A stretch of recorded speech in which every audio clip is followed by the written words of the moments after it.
we'll go ahead and get started. We're probably going to get some people that are coming in late, but welcome to all the chapter members, satellite members, and guests that are going to be with us tonight. We're very excited and honored to have Tim Hagerty with us. Tim is a broadcaster for the El Paso Chihuahuas. They're a Triple-A affiliate of the San Diego Padres that are having a pretty darn good season themselves. He's called one regular season major league game, 3 spring training games, and hosted D-backs minor league reports on D-backs radio. He's authored 3 books, and his most recent book is Tales from the Dugout. Without further ado, I want to turn the time over to Tim. All right, well, Sam, you just cut out a little bit at the end, but I think you tossed it over to me. Is that right? Yes, I did. And I mentioned your book, Tales from the Dugout. I don't know if you caught that part. Great. And you were going to be sharing with that and some other things tonight. Awesome. So yeah, there's the book's cover. Can everyone see that? Did I share it correctly? Yeah. Okay, awesome. Yes. And thank you so much, Sam, for inviting me. I am a SABR member. It's been a great organization, great camaraderie for me. So it's just great to talk to your chapter. And for those of you guys that logged on, thanks so much for spending some time here. So that's the cover of my new book, Tales from the Dugout, 1001 Humorous, Inspirational, and Wild Anecdotes from Minor League Baseball. I think it's a good looking cover, good title. I had nothing to do with either one. That was all designed, and the title was picked by the publisher.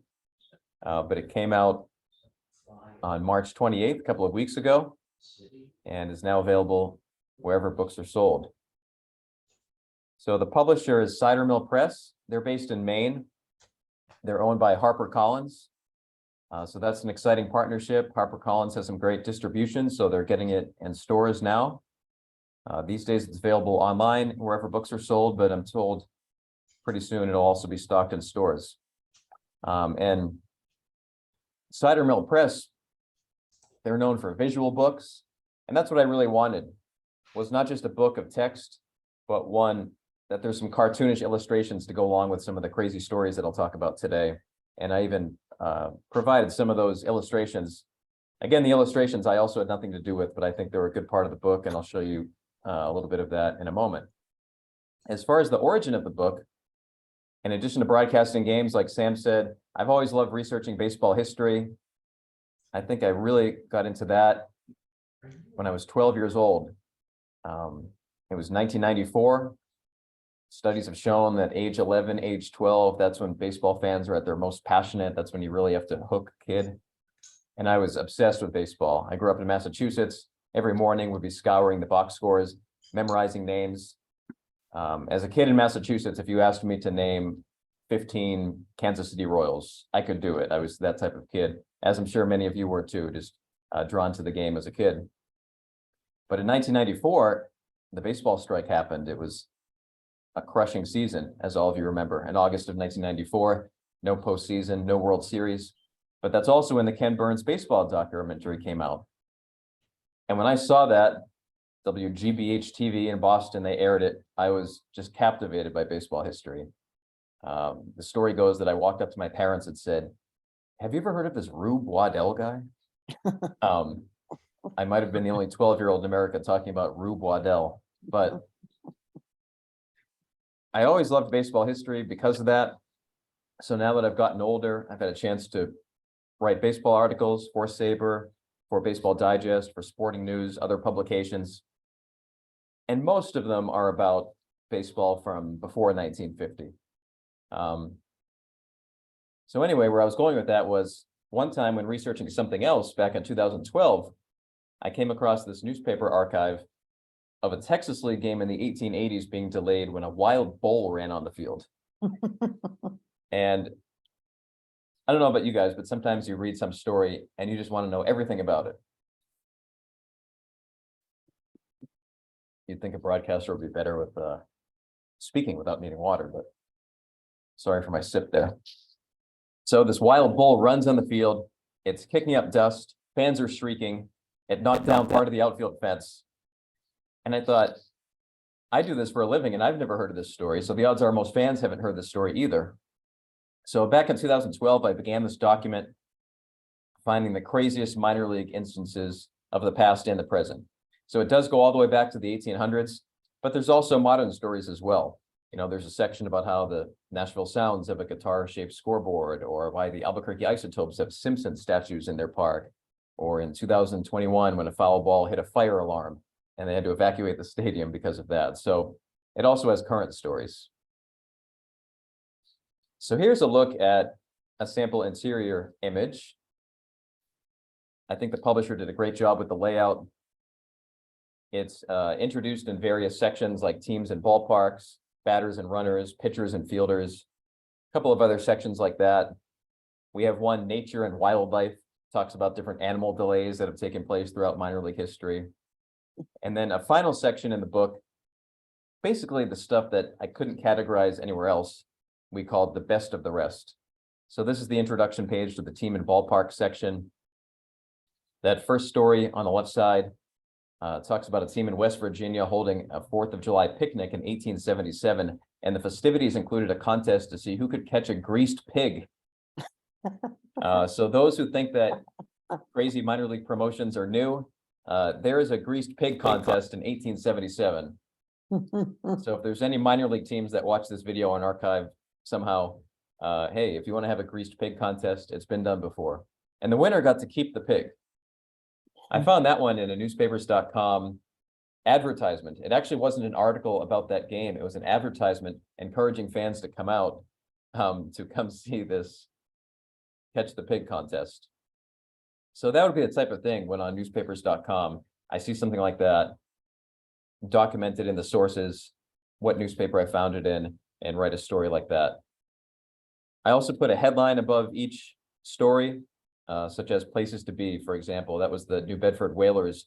They played 3 games in 3 different cities on the same day to make up for some previous postponements. They played in New Bedford, Mass, and Taunton, Massachusetts, and also in Providence, Rhode Island, all kind of packed together in the same region, but at a time, 4 teams were traveling via bus. That had to be a rigorous day. And then the illustration on the right, I loved this story. The Syracuse Stars, their uniforms weren't ready for opening day in May of 1885, so they took the field in dress suits instead. You know, I like the top hats and the mustaches. They really, I think, nailed it on the era of what a ball player might look like on the field there. Yeah, I felt that to pack in 1001 stories to one book, that these short stories were the way to go. You know, many are just a paragraph long, or in some cases, a couple of sentences, as you see here. And I hope it is a visual book that people can pick up, flip through, read a couple stories, laugh at them, put it down, and do the same thing the next day. So I brought a couple of other illustrations and stories. There were some really unique ballpark features back in minor league early history, such as in Troy, New York. In the early 1900s, they're in the Class B New York State League, and there was a stream cutting through the outfield in fair territory on the field. So what to do? We can't have outfielders tumbling into a river. So they actually put wooden boards over this river in play, and much like that illustration shows, fielders would run over this board to pursue live balls. I found another one in Welch, West Virginia. They had a cement sidewalk on the field in fair territory. It made me think about major league general managers these days, how they'd like if their prospects who they spent millions on to acquire were tumbling onto a cement sidewalk on the field. There was another one like this involving a pretty big name. Casey Stengel, of course, known as the Hall of Fame manager, but in 1910, he was a minor league player in Maysville, Kentucky. And in Maysville's park, the stream was in foul ground, but it was accessible. And Stengel ran over, splashed ankle deep in water, and and caught a pop-up while standing in a river in an official professional baseball game in 1910. So that's another story in the book. The research process was really fun. And at times I really had to double check things because they didn't seem like they could possibly be true. For example, here's a story involving Steamboat Johnson. Steamboat Johnson umpired more minor league games than anyone in history and still has. He began in the early 1900s and went all the way through the early 1940s, I believe. He briefly was in the major leagues as an umpire, but this guy was a real entertainer. He would bellow the lineups to the fans. He would open the box of baseball with his teeth. He would travel with an optometrist certificate and show it to the fans who were yelling at him about his eyesight. There were stories that he would run and then actually slide with a runner into the base to make sure he had the closest view possible of a play. This guy was a celebrity umpire. In fact, he even wrote his own autobiography. And in the mornings before day games, of course, in his time, it pretty much all was day games, he would sell these books and then umpire the game later that day. So he had this story in his autobiography about how he was working a St. Joseph, Missouri versus Denver game. And at St. Joseph, Missouri, as you see, it's in the Western League. And there were Cowboys at this game that, which was not uncommon in this era, had bet money on the game. Well, the score's tied, bottom of the ninth inning, and a deep fly ball is soaring out to center field. The outfielder is standing under it, and these Cowboys are about to lose some money. So reportedly, one of them pulls out a pistol and shoots the live ball, and it blows into smithereens. So Steamboat in his book talked about how he didn't know what to call. He didn't know how to rule this. There's no place in the rule book for a baseball that gets shot. So he called it a home run because it disappeared from his vision, and also to credit the accurate aim of the Cowboys. So this, it was in Sporting News. This was in his book. At this particular newspaper I grabbed, I think, was from the Brooklyn Eagle Tribune. I mean, this story appeared in a bunch of credible newspaper articles. So as an example of what we did, there's the source, and then we turn it into this page. There's the Cowboys shooting the baseball. Umpire Steamboat Johnson ruled it a game-ending grand slam since the ball disappeared from his view. But it led to some interesting decisions because I'd say there's only a handful that I put in this category out of the 1001, but some of them sort of didn't smell right, like, did this really happen type of thing. For example, there's a story I found in the 1890s in Pennsylvania, and reportedly this team ran out of bats. So the batter went into the dugout and grabbed an axe, because of course there's an axe in the dugout. And he reportedly took it into the batter's box, took a swing, and cut the ball in half. And reportedly, half of the ball went over the fence, and the umpire decided that he got half of a run. So the score was like 1.5 to 1. You guys have seen a million baseball games just like I have. Did that really happen? I don't know. It could be like a part of the story is true. Maybe the guy actually hit the ball with the axe. But the half run part was so funny. I didn't know what to do. I literally spent a lot of time thinking about this. I thought, I can't put this in there because it doesn't seem like it really happened.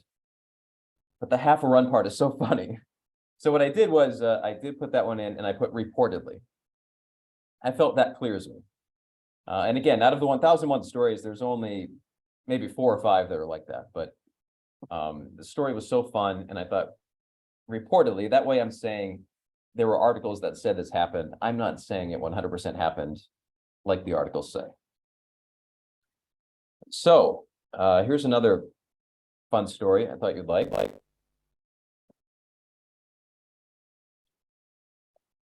In 1950, the Great Falls Electric's general manager was at the ballpark, Nick Mariano, and he sees this flying saucer up above the ballpark. And he had this very old-fashioned reel-to-reel handheld camera. And he went out and he recorded this UFO up above the ballpark.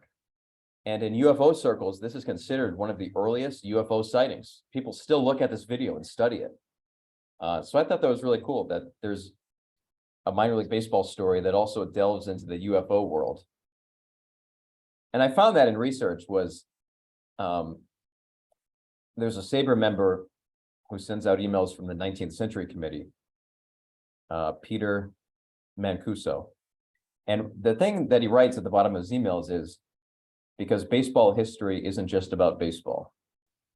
I'm paraphrasing. It might be better phrased than that. But anyway, he's saying that baseball history connects to so much other history. And this was a fun example of that. There are many examples in my book of pretty groundbreaking things that took place in the minor leagues. I'm sure if I asked you, which team wore shorts on the field, we all think of the Chicago White Sox. But before that, the minor league team in Abilene, Texas did it for a couple of games. Their uniforms were shorts. And the only reason the players wanted to switch it was because of all the mosquito bites they were getting on their legs during the game. With the pace of play rules, there were active official pitch clocks in the Texas League in the 1960s. The same amount of time, 20 seconds. There were leagues, official MLB affiliated leagues that had a designated hitter before the American League. Other examples. There was a league that said, we're going to allow our pitchers to just hold up 4 fingers to intentionally walk somebody and not throw the intentional walk pitches. So that's what I tried to include in the book as well. There's a lot of examples of that, how things that maybe sometimes we think of as groundbreaking and modern today, which they are in the major leagues, they've taken place in the minor leagues. The Northern League, the independent league in the 1990s, their pitch clock ended with a loud buzzer. So it was like a shot clock in basketball, or a game clock in basketball, where it just buzzed throughout the ballpark when the 20 seconds expired. So yeah, that's something I hope people will find in the book as well, is minor league baseball really in some areas has been on the forefront of baseball history. So out of the 1001 stories, most are either stories I read in a current article or on newspaper archives or an interview I did. I did go to the Baseball Hall of Fame Library in Cooperstown, made a trip, went through their archives. I'm sure some of you have been to Cooperstown before. Of course, the museum is wonderful. The plaque gallery is something that makes you feel, at least it does for me. The Giamatti Research Center is outstanding also. I had a great experience there.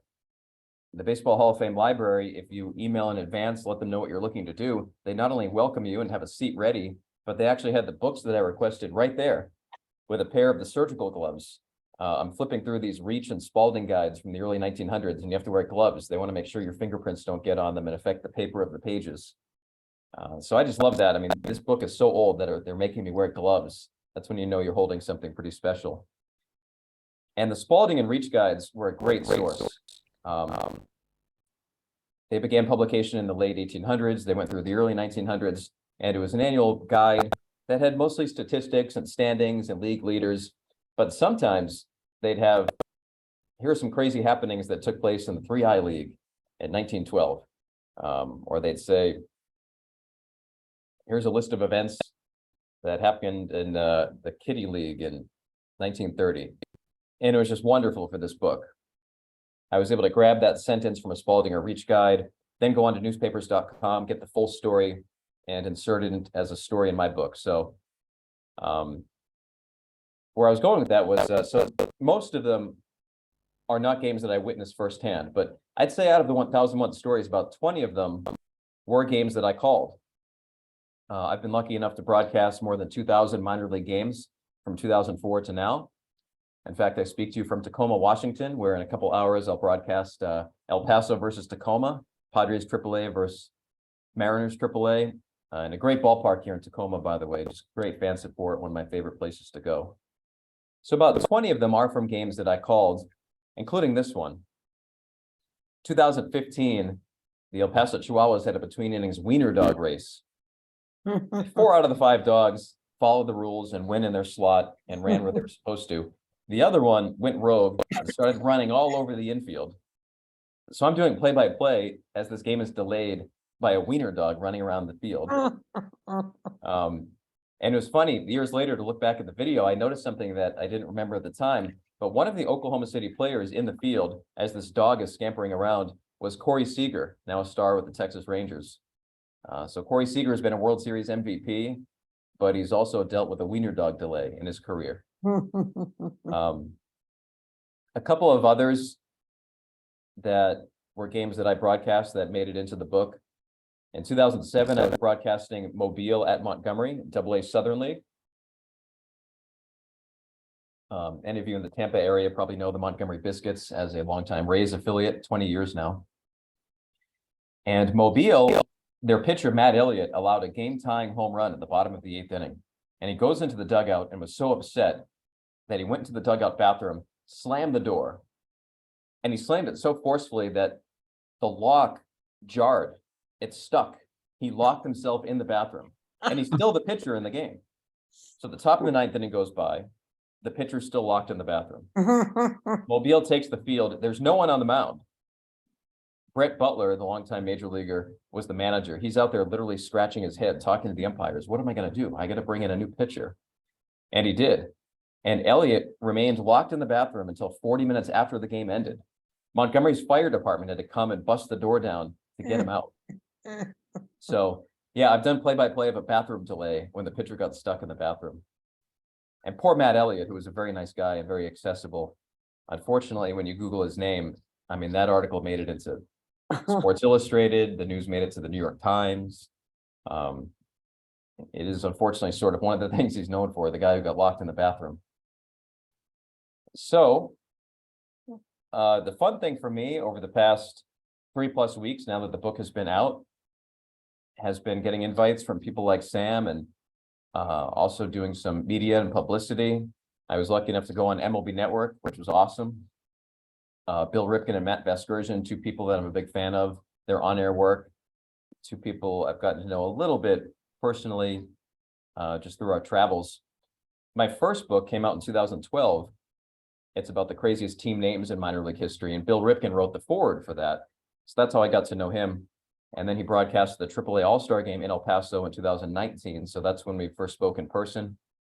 And yeah, he was really helpful to get a hold of my book, relay it to the appropriate people with MLB Network, and got to go on there. So that was a great thrill. Telling some of the stories I told you guys today. But for this book, the foreword was written by Billy Butler. Billy was a prospect on the first ever team I broadcast for in professional baseball, Idaho Falls, the Idaho Falls Chuckers in 2004. And we were occasionally in touch since. And Billy told a great story for the foreword about the time he was playing third base in Casper, Wyoming. And there was a huge snake on the grass in front of him. And he had to put his hands in the air, and the umpires came over and they're thinking, we can't continue this inning with a huge snake on the field. I mean, this wasn't like one of your thin snakes in a garden. Like, this was in like Wild West, Wyoming. Like, this snake could have done some damage. So the general manager had to come out with this pillow sack looking case, and he got the snake to slither in there, and he ran off the field holding this bag with a snake in it. So Billy talks about that in the foreword for the book, and that was my hope, to get somebody like him, who was an all-star, a recognizable name, to contribute a memorable story from their minor league days. So those are the slides I put together. Like I said, I'm a SABR member, and I've done a couple of these, and we've typically opened it up to questions. So Sam, if that sounds good, if anyone has any questions. Yeah, let's go ahead, and anybody that has a question.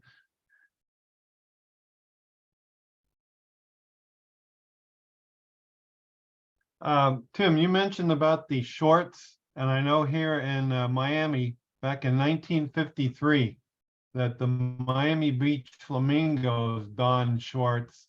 Really? Copying, I believe it was the Hollywood Stars from the Pacific Coast League, but season he had the team. There's a famous picture of the club. They finished the season wearing shorts. Yeah, I'm glad you told me about Miami Beach. Because I didn't know that part. I knew Hollywood Stars, I knew Abilene. So a really fun Miami Beach story that I found, and it sounds like in your research, I'm sure you came across this one also, but when Pepper Martin was their manager, they had a great season, and team ownership as reward gave him a bulldozer so that he could go work on his ranch in Oklahoma. So instead of a trophy or a medal or a bonus financially, they bought the manager a bulldozer. Was that when he was the manager of the Marlins or previous to that? I want to say Miami Beach Flamingos. Oh, okay. Yeah. Have there ever been any stories in there about continuous, like in Bull Durham, where they have the sprinklers going all night and the next day there's no game? Anything like that in there that might just be unusual that we don't really hear about, but it happens more often than, or it was a baseball tradition that some of these teams ended up doing that in order to not have to play the next day. Yeah, so as you guys probably know, Bull Durham was created by Ron Shelton, a former minor league player. So I think that's why they did such a good job with how realistic that movie is in many ways. And I found a story from South Bend, Indiana in the 1990s, a Midwest League game, where visiting team did not want to play, so they tried to pull that off. Perhaps they watched Bull Durham a couple of years earlier when it came out and borrowed the idea.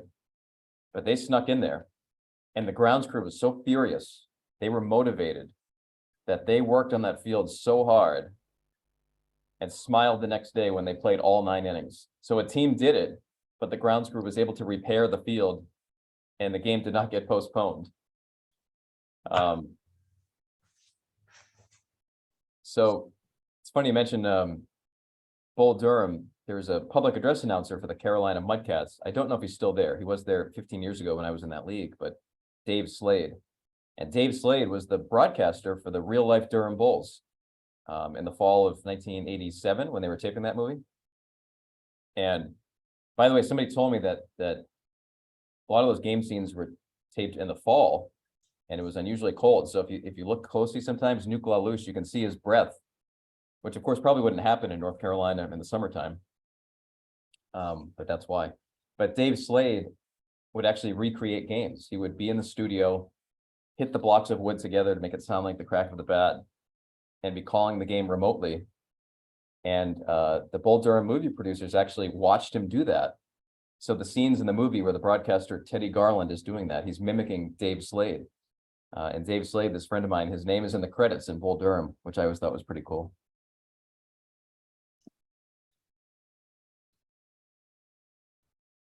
Tim, what were some of the most colorful nicknames when you did your research that you came across? And the reason why I'm asking is Ann Enos is with us tonight. And I have a picture of her dad on this photo that's in my office. He was a longtime scout for the Boston Red Sox. And he played in the Browns organization and played for the Sun Sox. But he had a nickname when he was with the Sun Sox. He was, and Ann can clarify it for me, he was the ballerina of first base. Oh no, of Miami, the whole city. The whole city. All right, Yeah. so nicknames. Well, that umpire I talked about with the Pistols, Steamboat Johnson, he apparently got his nickname because of his voice, because his voice was as powerful as a Mississippi steamboat engine, I think was the phrasing. So that's a good one. Players had much better nicknames back then. That is one thing they did better. When you click on any roster from the 1920s, man, it's better. Let me open up. Well, I had an idea of where I was going to find some nicknames, but instead, there's a lot of colors. This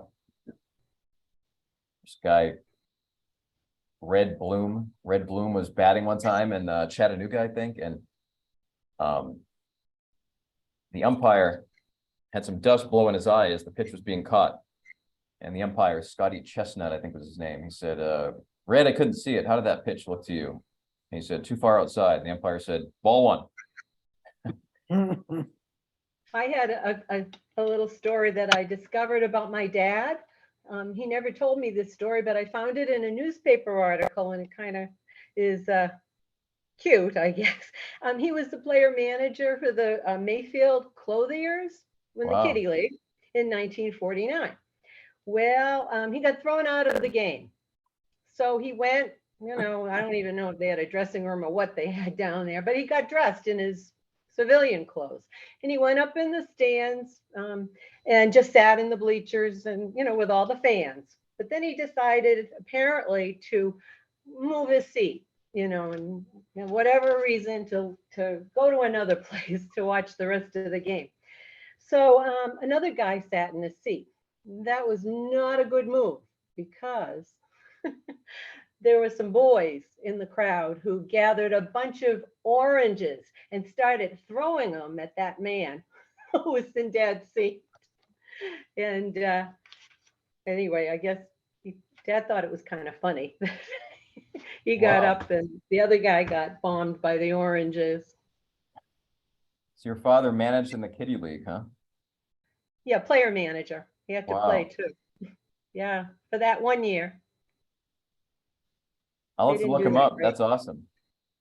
Yeah, he might have made I think he made the All-Star team that year. I don't know. Yeah, it's funny. Perhaps. Your story reminded me of different areas managers have gone upon being ejected. There was a guy, Frank Lucchese. I'm sure you remember that name in some cases. Yeah. And Mhm. my book, there's 1,001 stories, so I'm pretty sure I'm getting the city right. I think it was in Little Rock. He gets ejected and he walked down the street to a water tower, 90 feet in the air, climbed up it, and watched the game from that elevated view at the top of a water tower. Well, I can tell you, Frank Lucchese was with the Browns, I believe, or maybe Baltimore at the time. I don't know. Anyway, Dad was going around. I think it probably was Baltimore. He was a manager, Frank Lucchese, and he was at a game, and Frank Lucchese got beamed. I don't know if you know about that. He No. got hit in the head. And Dad was there, and so was Mrs. Lucchese, and he went to the hospital. The doctor said, there's blood on the brain. We got to operate. There isn't much chance. He may not make it through this surgery. Well, so Dad had to take over as manager for that club. At any rate, Lucchese somehow they put in a metal plate in his head. And he was back managing probably within a month, if you can believe that. But Wow. he was in death's door. So, yeah. And I guess he was a pretty volatile guy, though. So is your father's name Bill? Correct. I'm looking him up right now. Oh, he's from Massachusetts. So am I. He's from Cohasset. Oh, what? Yeah. Where are you from? I'm from Canton, Oh, pretty close to Boston. Yeah. well, I'm from Cohasset, of course. So Oh, wow. you're not related to the Hagertys in Cohasset that had the furniture store? Built No, colonial not that I know of. Oh, beautiful. Were they colonial 1G? furniture back in the day. Yeah. Oh, Yep. maybe we are. Wow, that's so cool for you and your family. I'm just looking through. He played from Yeah. 39 to 52. He played in a lot of cities. He did all over the country, and he loved Miami, though, I can tell you that. Sam got to talk to him before he passed. Yeah, I interviewed him for one of my books. Yeah. Oh, wow. And he lived across the street from Miami Field, which was butting up against the Orange Bowl at the time. But he would just walk to the ballpark to go to the games. He would live walking distance. Mhm. Wow. Yeah, and Paul Wayner was the manager, right, Sam? Yep, Paul So, Wayner was a Hall of Fame Wow. Hall of manager. Famer. Yeah. Yeah. Yeah, so when the Red Sox, like, was it 46? Trying to think, when did they, well, I'm thinking of someone else. He has a letter from Paul Wayner anyway. He, I think my grandfather just died, and Dad had tickets to the Red Sox, the World Series game. It's been 46, maybe, I don't know. And so he invited Paul Wayner to stay at his house, but he didn't go. He apparently in Cohasset, but Wayner decided he wasn't going to go. But That was interesting. He had a lot of stories about Paul Wainer, of course. Yeah. So the Big your four. dad might have been there for this. I see he played for the Asheville Tourists. He got out of the Navy, and he didn't play too long there, but Oh, I so see. Yeah. so he went from Asheville, and then Miami bought them, I think, bought his contract. So it was the second half of the season that he went to Miami, and then he played for West Palm Beach in 40, whatever year that 46. was. Yeah. 47, I guess he played for West Palm Beach the whole year, but it was only a half year with Miami. There's a funny story I found about Asheville. I think it was in the early 50s, though, after his time there. But the outfielders had this scheme where they would stuff baseballs in the bushes beyond the warning track. And if a ball went soaring over the fence, they'd pretend as if it was still in play, and they'd grab one of the other balls out of the bush and throw it in. And it was working well until one day, two outfielders threw in baseballs at the same time.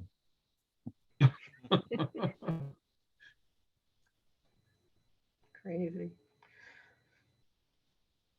So when I was on a previous SABR chapter, they, only if you're curious, but they asked me to put in the chat the book's link if you wanted to read more about it. Yes, please. So I will. Well, I guess first I have to. I thought I had the link copied, but it still had my passcode from Zoom copied. So I'll do that right now. Tim, did you ever come across, sorry, Tim, did you ever come across any stories about outlaw leagues that were from the early, I don't know, from the turn of the century? There was leagues that played, they were pretty organized and essentially were at the same level as minor leagues. And in fact, a lot of these teams would pirate players away from minor league teams to fill their rosters. Yeah, and in some cases, where I live now in El Paso, there was outlaw baseball in El Paso. They'd play against Bisbee over in Arizona. And there was one game in Bisbee where, speaking of nicknames, I want to say that player's first name was Mule. And Mule was a fielder, and he pushed a runner off and tagged him out. And the Bisbee fans were so upset, there was like an uprising. They came storming out of the stands, just a massive collection on the field. It was a crazy time when it came to fan riots. Umpires were not treated well. Sometimes they were chased out of ballparks. Sounds like the way you guys know history, you've probably come across this, but that perception that baseball 100 years ago was gentlemanly and polite is not true. It was a wild time. Fights with umpires, player-to-player fights, post-game at the saloon, gambling adventures,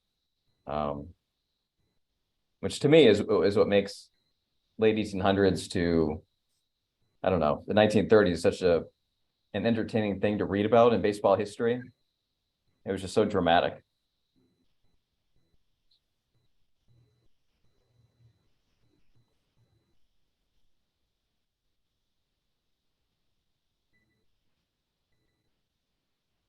Does anybody have any further questions that they'd like to ask Tim while we have him with us?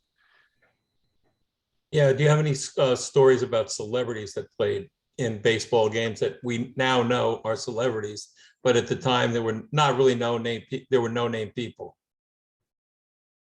Yeah, Randy Poffo comes to mind. Yeah.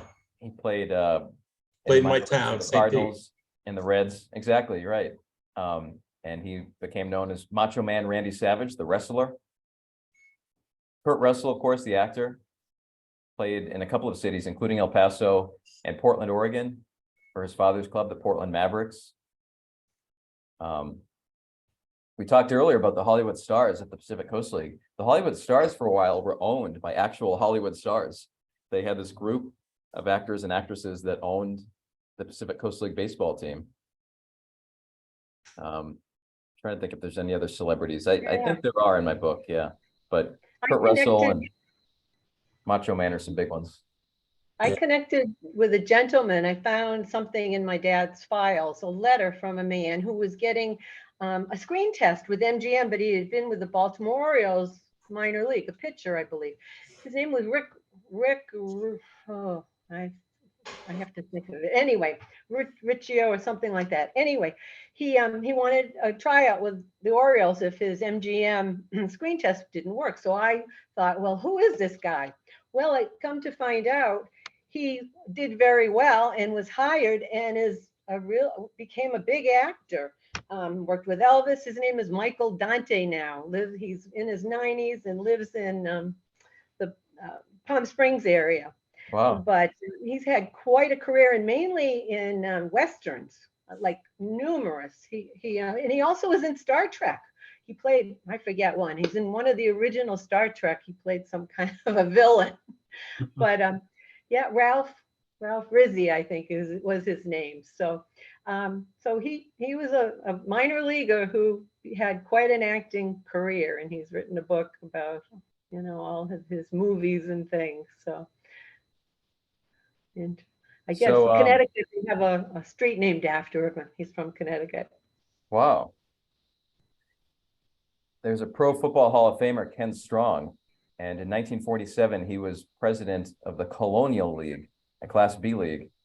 While he was an active football player, he was a minor league president. Yeah, you know who the PR director was? It was one of the former commissioners of the NBA who was a sports writer in Connecticut. I'll think of the guy's name in a second. He was right before Larry O'Brien. But Wow. I'm very familiar with the Colonial League because I lived in the Northeast area for a long time. My dad pitched in the Colonial League for Portchester for Oh, wow. a very brief time. My dad was with Portchester when they won the league championship. Yeah, my dad's manager was a guy named Al Barilari. Yes, that was same one, Al Bell. Yeah. So they won that Colonial League championship in, when was it? My dad was there in 48. 48. Yeah, I think they must have been on the same team. For a very brief time. For a very brief time. Wow. There was a reason for him being in Colonial League as opposed to where he was. He was Really? suspended, but they let him play in the Colonial League when he went back home. So he ended up pitching. And then the story that I have that my mother and my dad have told me was the first time he ever pitched. He was warming up. They had a very young catcher from straight out of high school, about 18 years old, a guy named Del Principe. And he put his glove up and did not realize that my father could throw the ball about 96 miles an hour. And he didn't get it up fast enough, and it hit him right in the throat and knocked him straight down to the ground. And everybody was trying to figure out how to get somebody there fast enough to do it. My father told the story. My mom had heard the story too. And the Colonial League was an interesting league because it was a lot of different small towns that really did not have they had a small affiliation. I think the Portchester might have had it with St. Louis Browns at the time. Maybe the Browns, probably, yeah.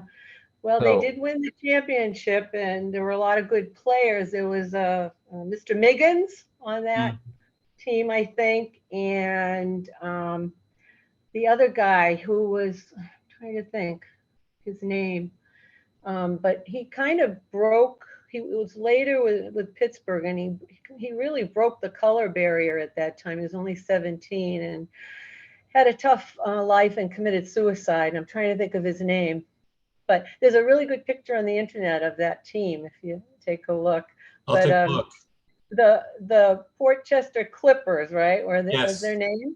And the guy who owned it was the CEO of Bond Clothing in New York. And he also was a Wall Street,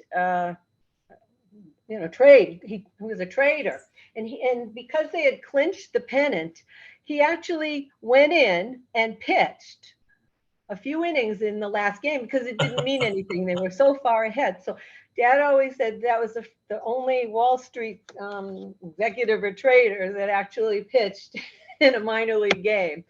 So that's a little story about great story. Yeah. I can't believe that Ann just said that story, because when you talked about Portchester, I opened up my book, and on page 143, Lester Osterman Jr. Oh, Lester Osterman, yes, that's his name. I put how he bought the Class B Colonial League's Port Chester That's right. Clippers in 1948 and put himself That's it. into pitch twice. That's And it. you knew that story. I know that story, and he would give money if you got one hit or if you got a home run. He was, quite a good owner, I think, at the time. But yeah, Lester Osterman or something is his name. The daughter had something to do with Broadway too, his daughter. So they were very involved in New York. Well, I did not think today I would meet descendants of two different Port Chester Clippers. I know, that's weird. One thing in 48, they were really good to Dad, I guess. And he might have made the All-Star team. I don't know. But they gave him a TV. And TVs weren't around in Cohasset, Massachusetts then. So it was one of the first, some of the rich people had them, of course, but not us. And they had to go get a guy from Boston to put an antenna up in our old house. And everyone in town would come to see the TV because it was something that they hadn't seen before in 48. I didn't know Bond owned the team. The president of Bond Clothes owned that baseball team. Mm-hmm. Yep.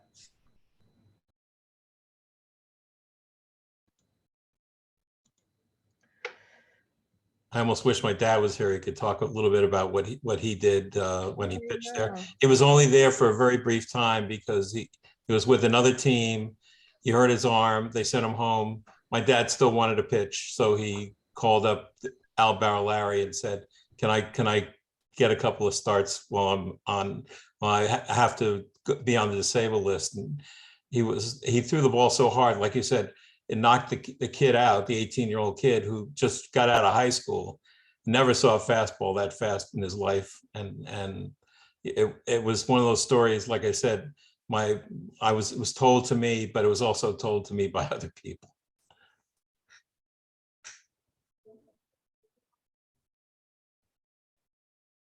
So Tim, could you tell us where your book's available at and some of maybe the details of the book, where you can buy it at? Thank you. Yeah, that if you want to help out a fellow SABR member, that would really help me a great deal if anyone considered ordering one. And it is available on Amazon on that link there in the chat. It's available online anywhere books are sold, Barnes & Noble, Books A Million, even on Target and Walmart's website as well. And I'm told that soon it will be in stores in person. I think they're still going through that process, but Amazon's the best place to get it right now. Definitely. Oh, we look forward to reading the book. We'll make sure that we get the word out to all the membership here in South Florida so that they're aware of it also. Did anybody have any other questions before I see our time's down? SABR only gave us a limited hour, so anybody else have any questions? All right. Well, Tim, we really appreciate you coming and speaking to the group. It was very entertaining. I really enjoyed it. And I think everybody that joined in tonight did too. So thank you so much. And we look forward to reading your book. Well, thank you, Sam. It was awesome to meet everybody. Thanks so much for arranging this. And if anyone has any questions, Sam has my email and I'd love to stay in touch. Okay. All right. Well, thank you, everybody. Thank you, Tim. Everybody have a good weekend and many happy innings. Thank you. You too. Thank you. Bye-bye.